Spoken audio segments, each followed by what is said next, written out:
lidi, vítám vás u dalšího videa a v tomto videu bych se vás rád zeptal, jaký bych měl začínat pozdravy, jakoby, já nevím, čau čau, tady Fanda, nebo já nevím, třeba nazdárek, zdárek, čus, párek, a nebo ještě jeden. Čau ty lidi, vítám vás u dalšího videa a tu jsem to já, Fandas, nebo Fanda. Tada! Tak toto je asi z videa všechno a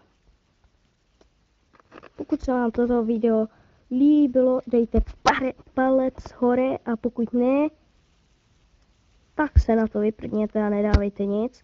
A prosím, pokud se vám toto video líbilo a všechny ostatní, takže ještě jedno, tak dejte prosím vás odběr, díky a čau!